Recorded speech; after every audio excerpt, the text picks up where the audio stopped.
Imagine you lend your friend $37 trillion and the next day he says, "Don't worry, I'll just pay it back with the internet money I just invented myself." Sounds ridiculous, right? But that's almost exactly what one of Vladimir Putin's senior advisors claims the United States is planning to do. США, как это было и в 30-е, и в 70-е годы, будут решать свои финансовые проблемы за счет всего мира, загоняя всех куда? В криптовалютное облако. According to him, America wants to push its national debt into what he called a crypto cloud, devalue it, and start over while the rest of the world carries the cost. But is that really possible? And if it is, what would it mean for our dollars, for our savings, and of course for our investments? Because this isn't about crypto at all.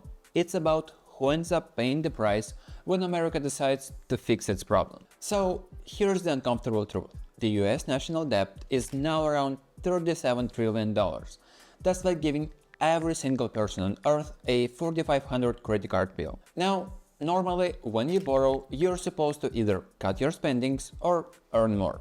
But when you're the US government, you have a cheat code. You can make the debt smaller in real terms by making the dollars you owe worth less. Think of it like this. Imagine there are 5 people living on an island and our currency is stones with holes in them.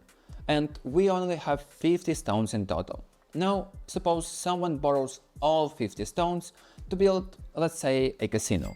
When it's time to pay back, in theory, that person should return those same 50 stones. But instead, he comes up with a trick. He drills holes in 50 more rocks and pays everyone back. Suddenly, there are 100 stones in circulation on the island, but the amount of food, houses, goods that could be bought hasn't changed. Prices rise because the stones you hold buy less than before. On paper, the person paid his debt, but in reality, he watered down the currency and cheated everyone else. That's debt devaluation, and it's the oldest trick in America's playbook. In the 1930s, during the Great Depression, President Roosevelt changed the rules by revaluating gold. Overnight, the government's gold was worth more dollars and the debt was worth relatively less. In 1971, President Nixon ended the dollar's direct link to gold, and the dollar became a purely paper currency, which gave the US freedom to print more and let inflation reduce the weight of its debt. After the pandemic, trillions of new dollars were printed, prices rose, people felt poorer, but the US government's old debt became easier to carry because it was paid back in weaker dollars. So when a Russian advisor says America will devalue $37 trillion, he is not inventing a new crazy theory. He is describing a game the US has already played, and the only twist is the tool. So here's where crypto comes in. This is $100 bill, and this is also $100, but in USDC, one of the biggest stablecoins designed to always match the US dollar. Along with USDT, these are digital dollars that people all over the world use to trade crypto, send money abroad, or simply store value without touching a bank. But how do we know the price will remain stable? To keep these tokens locked to the US dollar, issuers must hold real reserves. And after years of debate to protect regular people, US lawmakers pushed rules like the Genius Act, requiring those reserves to be parked in the best and safest assets in the world. And those assets are cash and of course short-term US Treasuries. In other words, every dollar-backed stablecoins floating around is ultimately supported by US government debt. So whenever someone in Nigeria, Argentina or Turkey holds a stablecoin, they are indirectly financing America's deficit. And it's like the US was selling its debt to the big countries, but this time into the wallets of millions of people worldwide. The total supply of stablecoins alone has now passed 250 billion and is growing fast. Now imagine what happens when the US lets inflation rise, Americans feel it in groceries and gas, but now so do stablecoin holders everywhere on the planet. From the US perspective, that's clever. For decades, exporting the burden of US debt required foreign governments to buy treasuries, but in recent years, many of those countries have been selling, and stablecoins here are the decentralized replacement. Instead of relying on central banks, individuals, companies, and crypto traders all over the world pick up the slack, often without realizing it. And here's another subtle layer. Stablecoins are issued by private companies, not the Federal Reserve, and that makes them look politically neutral. No made in Washington stamp, just a convenient internet dollar anyone can use. And in the process, demand for treasuries and America's ability to keep borrowing stays strong. But here's what makes this scheme even wilder for regular people. Stablecoins don't just sit quietly in wallets. The moment people get them, they are introduced to the magical world of crypto. There is always a new token launch, a platform promising crazy returns, or influencer shouting, "This is the next Bitcoin." And what currency fueling all of that?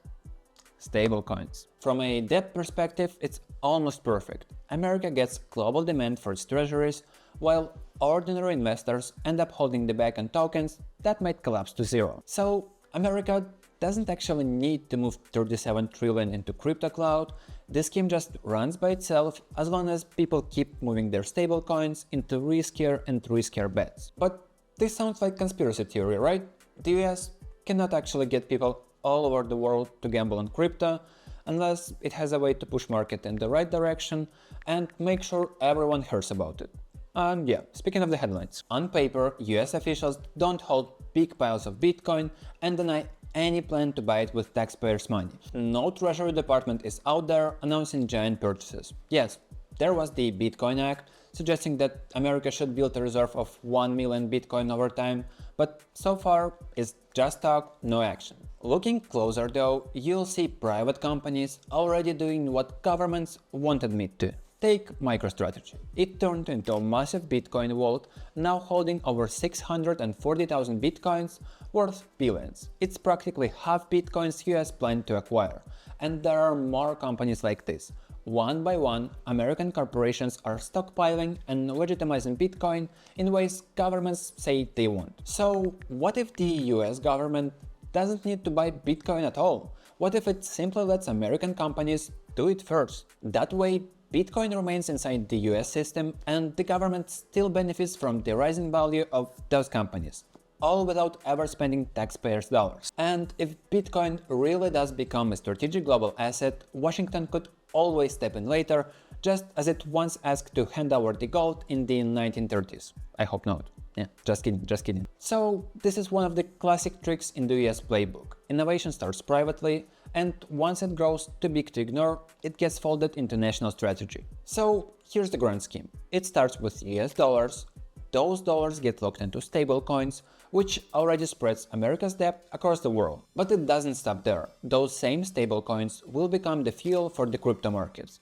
When the hype cycle begins, the headlines pull in even more users into crypto, and people who already hold stablecoins are just one click away from gambling their savings in the crypto casino. Dollars to stablecoins to crypto, and in the background, the US debt machine keeps working while ordinary people are the ones who left carrying the risk. At the end of the day, there are many ways this could play out. Maybe the US leans into stablecoins, maybe corporate Bitcoin reserves grow into a national strategy, or maybe the truth lies somewhere in between. I'd love to hear what you think in the comments below. So is it a clever move, a coincidence, or just another conspiracy? So drop your thoughts in the comments below, and if the US is really playing a $37 trillion game with crypto, the last thing you want is to lose your coins to a hack before the next pump even starts. So if you want to secure your crypto properly, check out this video on the most convenient and secure hardware wallet for beginners, and yeah, see you in the next one.